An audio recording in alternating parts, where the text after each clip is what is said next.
What is that? Those are mushrooms.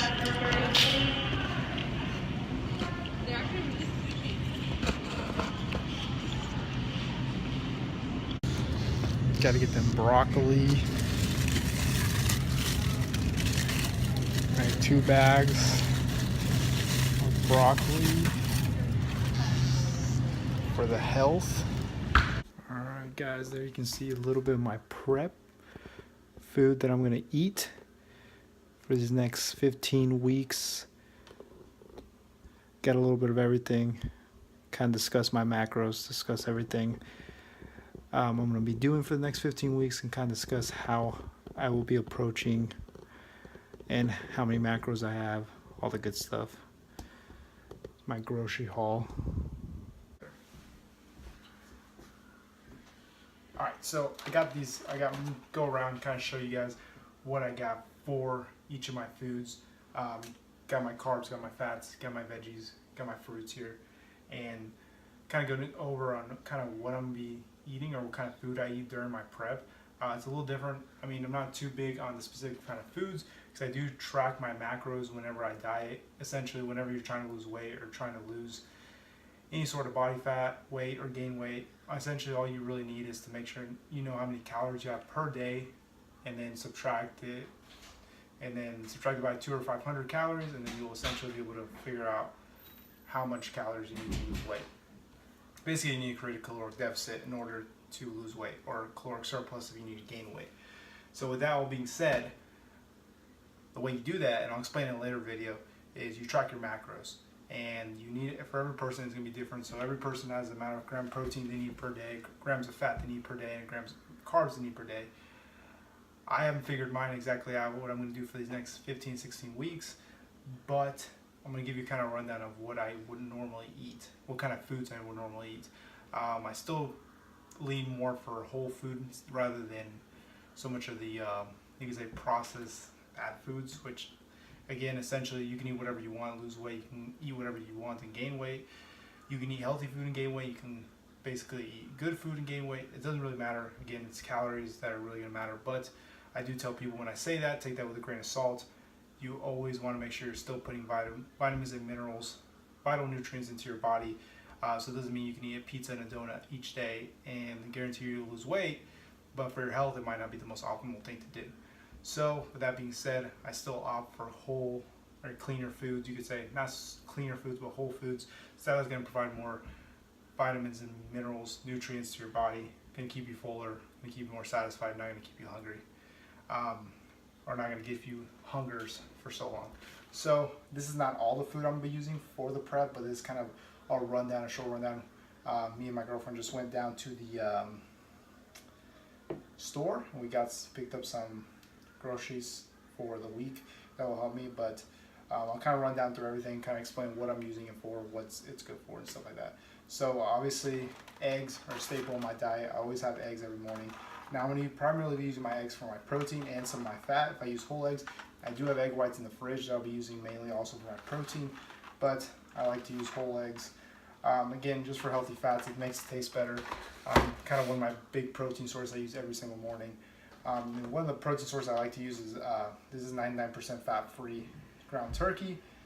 You don't have to use this. You can use 97.3%. It does have a little higher fat, so again, depending on how much grams of fat you have per day, will kind of vary on how you can kind of budget your macros, and that's what I like to tell people. And again, I'll explain in a later video how you can do that, but like I said, depending on how many grams of fat you have, maybe you'll be able to use more 93.7% ground beef or ground beef, ground turkey, whatever it is. But for this week, or the next 2 days, since I am going to be using a lot more fat with my eggs and a couple other stuff, I'm going to use 99% ground turkey, which doesn't taste too the best. I mean, it's kind of dry, but it'll do for the time being. And then those are kind of my protein sources. Again, I got more protein sources. I like to use chicken breast, whey protein, which I have, things like fish, even ground beef. Like I said, just has to be a leaner ground beef. Those are kind of my staple basis for my protein sources. I'm going to go run down real quick with my carbs, and then again give you some more tips and hints on all that stuff. But I do have a bunch of fruits, or a little bit of fruit. These are my go-to fruits. They don't have to be your go-to fruits. They're just the fruits I prefer to use when I diet. One of it's kiwi. I recently got onto that last year. Plenty of vitamin C, plenty of good vitamins and minerals. Very low in calories, which I appreciate. So it's something I can use in the mornings with my oatmeal. Also got blueberries, kind of a staple in my diet when I'm cutting, even when I'm bulking.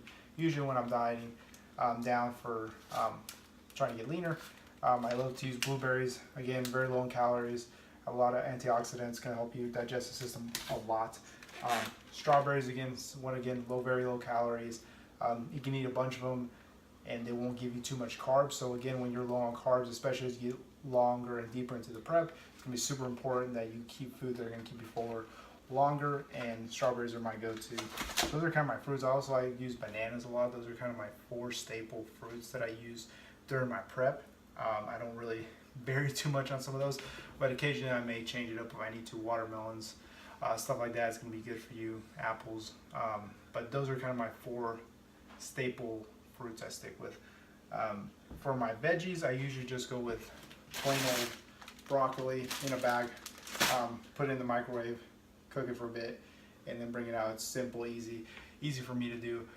When it comes to cooking, I don't like to take too much time because I want to invest my time into other things also. So if I can be a little more quick, a little more efficient with it, that's kind of what I opt for. And then I also have spinach in the fridge. And then every once in a while, my girlfriend says she's going to start making pico, so I'll start using pico, which has tomato, onions, and all that good stuff, which again will give me more fiber from the vegetables. Those are kind of the only ones I really stick to. Sometimes I'll do asparagus, but very occasionally. But my go-to really are broccoli, spinach, and kale, which I didn't get today, which I should have got. But those are kind of my 3 basic veggies that I stick with. And then when it comes to my carbs, I keep it pretty simple, but my main carb sources, so other than my fruits and veggies, which I don't count as main carb sources since they are very low in calories and not too high in carbs as well, my main carb sources are oatmeal. Usually every morning I stick with oatmeal, about half a cup, depending on how deep I am into the prep and how many carbs I need. I'm doing a lot of rice this prep, and probably doing a lot of sweet potato, maybe sweet potato fries. I'll get deeper into that prep. And then for now, since my carbs are going to start pretty high for the most part, I'm going to start with bagels for the first couple of weeks, which have about 52 grams of carbs per bagel, or 54 grams of carbs per bagel. But I'm going to start around 300 grams of carbs when I start dieting, so I'm going to need quite a bit of carbs still. Something I like to use, okay, so if we go to our fats, I know I talked a little bit about my fats. I like to use a lot of my fats for my whole eggs, but I will use some with my peanut butter, and I will use some with like coconut oil that I usually use when I'm on a prep. Those are kind of my 3 basic fat sources. I don't like to really shy away from those. I don't use a lot of oils. I usually spring. So the fat sources I usually stick with, again, are my whole eggs, my peanut butter, and then my coconut oil. It's kind of my only fats I really stick with. Other than that, I don't really go into other kind of fats like oils, because I feel like it's very hard to track them when it comes to cooking with them, and you're not really 100% sure how much fat you can actually get from them. So essentially, I don't use them too often unless I really need to. But those are kind of my basic fat sources. Throughout the prep, I may have other fat sources incorporated. I do have an energy bar I like to use, which has a good amount of carbs, has a good amount of fat in it, so I'll probably implement that into my diet as well, a good amount of protein. I'll kind of show it to you guys later on as I go through my prep. I'll probably be doing a couple full day of eating videos on this prep, so you guys kind of see what I'm eating, kind of see where what kind of foods I use, and the kind of macros that I kind of use them with. So again, this is kind of one of my fat sources, peanut butter. I'll usually use it in my oatmeal, or I'll get rice cakes and I'll eat them on that. I'm using my bagels. It kind of depends on what I want to use it on. Sometimes I'll just use it with banana and a tablespoon, or just eat it at a tablespoon. Whatever works, just try and get some fat in. It does have a little bit of carbs to it and a little bit of protein, but I usually count this as fat. And then something I like to use when it comes to my flavor of foods, I don't have a lot of my spices here, but one of my go-tos when I use my oatmeal, I use strawberries or blueberries if I eat any fruit. Usually I like to use Walden Farms maple syrup. The reason I like to use that is just because it has no calories, sugar-free. Basically, essentially, it's going to be good when it comes to prep. And basically, I can save a lot of calories and still make things taste pretty darn good. while I'm on this prep, which is going to be super important, especially as I get deeper into the prep and food's not going to taste as good because I'm going to be so hungry. But until I get deeper into the prep, I probably won't take this out, but for now it's going to be, again, calorie saver, sugar-free. It's going to be super good. Going to add more flavor to my oatmeal, my blueberries, my strawberries, all my fruits and stuff. That's kind of a generic rundown of what I eat during my prep.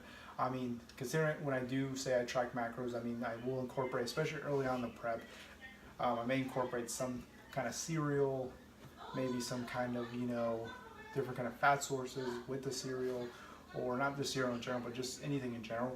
Anything that will fit into those macros, again, as long as it hits my numbers that I need to for my daily intake of protein, carbs, and fats is what I'm going to use. Again, early on in the prep, you can probably do that and get away with it. As soon as I get past 3 or 4 weeks into the prep, I'll probably start eliminating some of that, and plus my carbs and fats will probably get a little lower, which is going to make it a lot harder to fit certain things in. Again, I will usually stick to a 90-10% my first 3 weeks, and then after that, I'll probably go into a 95% on my rules. Basically, 95% whole foods, and the other 5% or 10% is going to be, I like to call it whatever you want foods, but essentially that's kind of like what I like to start with. So this has kind of been a rundown of what I've got for my prep. As you can see, most of it's good, nutritious food. It's going to add minerals to my diet. It's going to add a bunch of nutrients into it. I'm not just actually tracking the macros with whatever foods. Again, I look for quality over quantity when it comes to food. And even though I do say I track macros and I could fit whatever I want in, I always opt for whole, cleaner food, especially when I'm in a prep, and especially when I'm going to have to be lower in carbs and fats. I don't want to go over it, and I don't want to really, mistake myself or shoot myself in the foot and then have to struggle the last couple of weeks to try to squeeze everything in. But again, this is why I start so high at the beginning, and then I can lower and make adjustments as I go through the prep. With all that being said, hopefully you guys enjoyed the video. The next clip will probably be an update clip of where I'm going to start and how much I weigh, and kind of give you the whole rundown of how my body's looking before I actually start this prep and what I'm weighing in. And then tomorrow is day 1 of the prep. Look for weekly uploads twice a week. That's what I'm committing to. So catch you guys on the next clip. All right, this is my starting point for this year's prep. Again, 15 weeks out. No sick lighting, no nothing. Just what you're supposed to look without a pump, basically. So here it is. 15 weeks from now, record myself in the same exact spot so you guys can actually see the difference in the lighting, in the room. That way it's no big drastic difference. So next, what I'm going to do is I'm going to weigh myself, and then tomorrow I actually do my first actual weigh-in, but I'm going to see how much I weigh in right now.